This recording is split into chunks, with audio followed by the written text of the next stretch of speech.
foi o salvador do mundo naquela época. O mundo ia morrer de fome. Deus usou José para salvar o mundo. Então veja que o trabalho dele fez com que a glória de Deus foi exaltada ao extremo. Todo mundo daquela época ouviu falar que existia um servo de Deus que teve uma revelação divina, que conseguiu guardar o mantimento durante os 7 anos de safra gorda, para que nos 7 anos de safra magra todos pudessem ser salvos. Veja que grande reconhecimento. E lá em Gênesis, no capítulo 41, versículo 39 ao 45, nós vemos como José foi reconhecido por Faraó. Meus irmãos, uma coisa que não está escrita na Bíblia aqui, e nós não podemos ter dúvida a respeito disso. Faraó, quando mandou chamar José, Faraó já conhecia José. Faraó já tinha perguntado para o copeiro sobre José: quem que é esse José? Olha, um moço que estava lá na cadeia, que por um acaso fazia de tudo lá na cadeia, organizou tudo lá, e revelou a minha vida, e disse que eu voltaria a trabalhar para o rei, e disse que o meu companheiro iria morrer, e assim aconteceu. Aí, por que ele está lá? Não, olha, quem mandou ele para lá foi o ex-dono dele, que era escravo. Então veja que Faraó já tinha levantado todas as informações sobre José. Meus irmãos, e se o teu futuro patrão mandar perguntar para o teu ex-patrão como você é, o que ele vai encontrar lá? Ele vai encontrar algo que louva o Senhor? Ele vai encontrar a tua ficha limpa lá? Será que eles vão falar bem de você, assim como falar de José? Então nós temos que pensar sobre isso aí. Aleluia. Capítulo 41, versículo 39 ao 45. Depois disse Faraó a José: visto que Deus te fez saber tudo isso, ninguém há tão entendido e sábio como tu. Tu estarás sobre minha casa, e por tua boca se governará todo o meu povo. Somente no trono eu serei maior que tu. Disse mais a Faraó: vê, eu te hei posto sobre toda a terra do Egito. Então tirou o Faraó um anel da sua mão e pôs na mão de José, e o fez vestir as roupas de linho fino, e pôs um colar de ouro no seu pescoço, e fez-o subir no segundo carro que reclamavam diante dele. Ajoelhai-vos assim, ó, pôs sobre toda a terra do Egito. Disse ainda Faraó a José: eu sou Faraó, porém sem ti ninguém levantará a mão ou o pé em toda a terra do Egito. Chamou Faraó a José de Jafenete-Panaiá e deu-lhe por mulher a Zenate, filha de Potifera, sacerdote de On, e saiu José por toda a terra do Egito. Meus irmãos, quanta honra você ser colocado como segundo governador. Glória a Deus. E principalmente porque Faraó reconheceu Deus. E Faraó era tido como Deus. E os egípcios, Faraó era o grande Deus. Então Faraó reconheceu Deus e falou: olha, Deus te revelou tudo isso. E com certeza não existe ninguém maior do que você. Meus irmãos, eu tenho certeza que pela glória do Senhor nós também seremos reconhecidos como servos. Glória a Deus. Eu tenho certeza que você, com os seus esforços, com a obra que você tem realizado na casa do teu patrão, lá onde você trabalha, onde você estuda, você também vai ser reconhecido como servo de Deus. Aleluia. Meus irmãos, nós temos que ver também a trajetória de José. José não começou como governador do Egito. José não começou sendo Zafenete Paneé, o rei do Egito, o Faraó falou. Ele passou maus bocados. Ele comeu o pão de dores. Ele sofreu. E veja que, assim como a maioria dos grandes heróis da Bíblia, ele não blasfemou, ele não reclamou. Aleluia. Muito pelo contrário. Muitas vezes a gente fala assim: olha, eu sou fichado aqui para cumprir o meu horário. O meu horário eu não vou fazer mais nada. Meus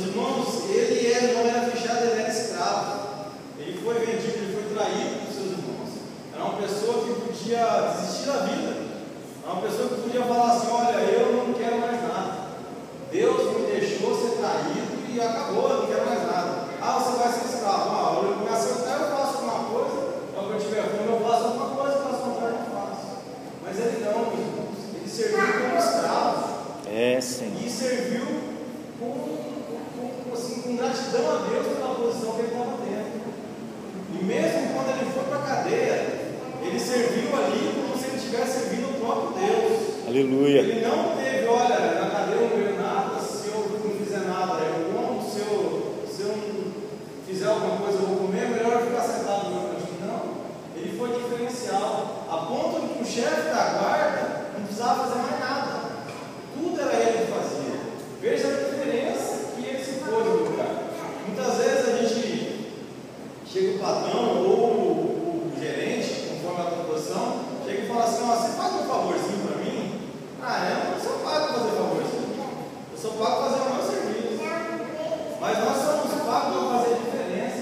Amém. E quem pagou o nosso salário, o nosso preço, foi Jesus Cristo na cruz do Calvário. Às vezes, por uma desobediência, por um ato de rebeldia nosso, nós podemos fazer com que o nosso patrão, o nosso gerente, não reconheça Jesus. Não venha a reconhecer Jesus. Se ele reconhecer Jesus como o nosso Senhor, ele já está reconhecendo Jesus. Amém. E isso aí é um passo para ele se entregar para Deus. Veja quanta diferença ele pode fazer. Mas se a gente na escola, às vezes o professor fala, faz um trabalho lá, você fala, não, vou encostar no fulano ali, que ele faz e eu acompanho ele. Mas pela glória de Deus, nós temos que ser diferentes. Nós temos que nós fazer, e se o fulano quiser encostar, você fala, não, vem aqui que eu te ajudo. Eu vou te ajudar, porque nós somos a diferença. Glória a Deus. Quando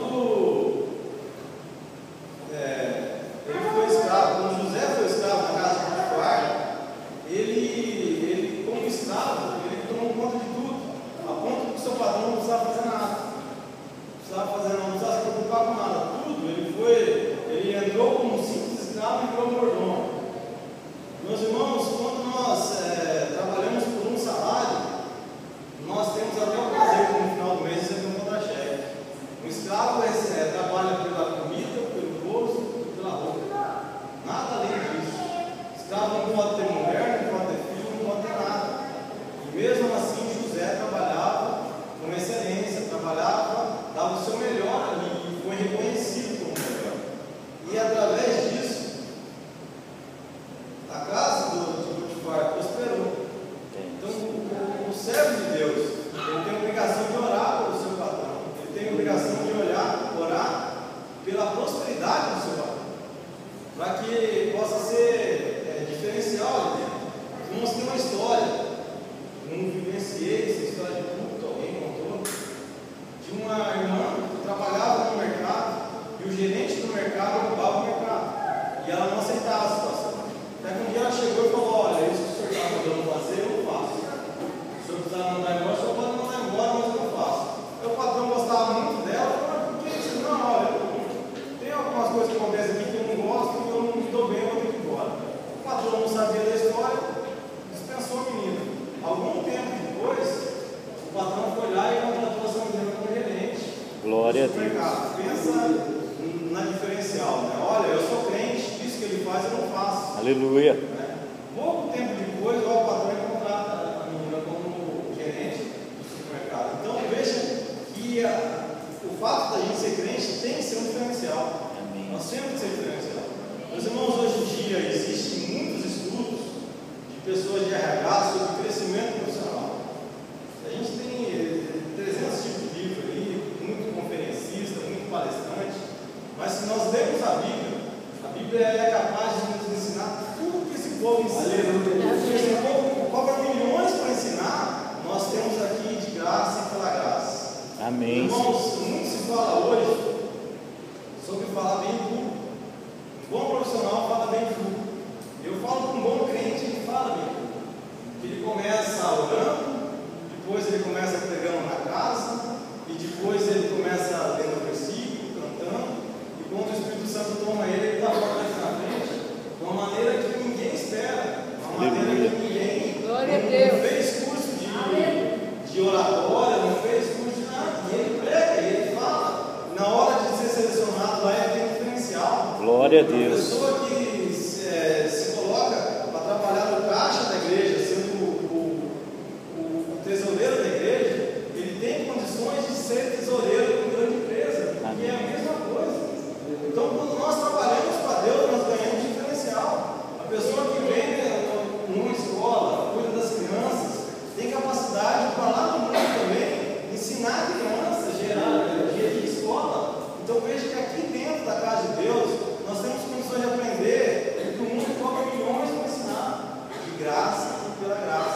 Aleluia. Meus irmãos, muitas vezes a gente passa dentro do nosso trabalho alguns desafios. Sempre tem alguém lá que faz uma fofoquinha, que enche, passa por um xixinho. Nós temos que ser superior a isso. A palavra de Deus fala assim que nós temos que trazer à memória aquilo que nos dá esperança. Amém. Eu tenho certeza que todos aqui, algum dia já tiveram uma bênção, uma graça de Deus, que deixou tão alegre, que transbordou de alegria, que não aguentou e riu, soltou uma gargalhada. Meus irmãos, quando você vê alguma coisa que te incomoda, que está ali, uma seta de Satanás te cutucando, traz na memória, lembra, olha, aquele dia Deus me deu aquela graça. Glória a Aquela Deus. graça transbordou em mim. Pensa, 2 minutinhos que você pensa naquilo ali. A palavra de Deus diz que eu quero trazer na memória aquilo que me dá esperança. Há pouco tempo atrás, uns 4 anos atrás, a Adriana Galisteu tinha um programa no SBT e foi um grande consultor desse aí de RH, falar sobre desenvolvimento profissional, não sei o quê. E aí ela cutucando o cara de todo jeito para ele falar alguma coisa. Ele falou: olha, dá uma dica para quem quer ser um bom profissional, qual que é a coisa que ele precisa fazer para que ele tenha assim um dia bom de profissão, né? Ela querendo que ele desse alguma mandinga, alguma coisa ali para a pessoa fazer. Ele falou: olha, se você crê em Deus, ajoelha antes de você sair do teu serviço e fala com o teu Deus. O teu dia vai ser diferente, o teu dia vai ser especial. Então, meus irmãos, eu vi ali o diabo se envergonhar. Eu vi ali o diabo cair por terra. E aquela mulher que ele falasse: não, ó, dá 3 pulinhos encruzilhados, faz alguma coisa. Ela: não. E o homem falou ali: olha, ora com o teu Deus, fala com o teu Deus, o teu dia vai ser abençoado. E a palavra de Deus fala assim: olha, entregue o teu caminho a Deus, confia nele, e o mais de tudo ele fará. Aleluia. Irmãos, se nós acordarmos 5 minutos mais cedo, não precisa ser 1 hora, 2 horas, 5 minutos mais cedo, e dobrarmos o nosso joelho, entregarmos o nosso caminho a Deus. Entrega, inclusive aquela pessoa que te torna paciência no serviço, tá? Fala: Deus, olha, ele está na tua mão, o Senhor sabe dos planos que eu tenho para ele, a minha vida, me cerque com os teus anjos, cobre-me com o teu sangue. O dia vai ser maravilhoso. Aleluia. O dia vai ser cheio da glória do Senhor. Amém? Glória a Deus. Irmãos, ser profissional é fácil. Agora, ser um profissional crente tem que ter o joelho no chão, tem que buscar a graça de Deus todo dia. Glória a Deus. Tem que ter um filtro que nos separa do mundo. Amém. Quando o povo sai do serviço, fica um convidando o outro ali na frente, e fala: vamos lá naquele boteco lá, vamos ali tomar um negocinho. Você tem que lembrar: olha, eu tenho família em casa. Glória a Deus. Aleluia. Tem muito mais o que fazer, vai me edificar muito mais do que sair do meu serviço para ir ali. Agora está na moda a baladinha, né? Vai ali na baladinha. Então não temos que ir na baladinha, nós temos que ir buscar a graça de Deus, buscar a presença de Deus nas nossas vidas. Meus irmãos, se nós cremos em Jesus como nosso Salvador, Ele nos salva. Basta crer, Ele nos salva. Mas para que nós sejamos um diferencial, nós precisamos ter relacionamento com Ele. Nós precisamos ter relacionamento com Ele todo dia. Se você não conversar com Ele, não ouvir a voz dEle todos os dias, você não tem relacionamento com Ele. Como é que você quer que Deus age no teu emprego, se não tem emprego quem manda para você? Como é que você quer que Deus age na tua casa, se não há casa quem manda na tua casa quem manda você? Então, quando você entrega a Deus o teu caminho, quando você de manhã cedo, a palavra de Deus vai falar assim: amo os que me amam, que os que de madrugada me buscam me encontrarão. Então veja que Deus está se dispondo a nós. Isso que estou à porta e bato, ele que ouvir a minha voz, e abrir a porta entrarei e com ele cearei. Veja que Deus está prometendo, Ele está querendo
escravo, ele trabalhou como um bom escravo na casa de Potifar, foi traído pela mulher de Potifar, trabalhou como um bom preso na cadeia do faraó, e depois disso, ter sofrido tudo isso, ter comido pão de dores, ele foi reconhecido como servo de Deus. Olha, apesar de ter sofrido tudo que ele sofreu, ele nunca blasfemou, ele nunca mentiu sobre alguém, ele nunca, muitas vezes a pessoa fala assim, olha, eu quero ser gerente, né, dessa loja, né, mas eu tenho que mandar fulano, senão eu vou embora primeiro. Então, quando Deus faz a obra, você não precisa mandar ninguém embora. Amém. Você precisa simplesmente se colocar na presença de Deus e agir como servo de Deus, trabalhar com excelência como servo de Deus. Meus irmãos, a palavra que Deus colocou no meu coração foi essa: nós possamos buscar em nossa profissão não só o ganhar do pão, mas também o ganhar de realização, a maior realização de ser chamado servo de Deus. Glória a Deus. Glória a Deus. Aleluia.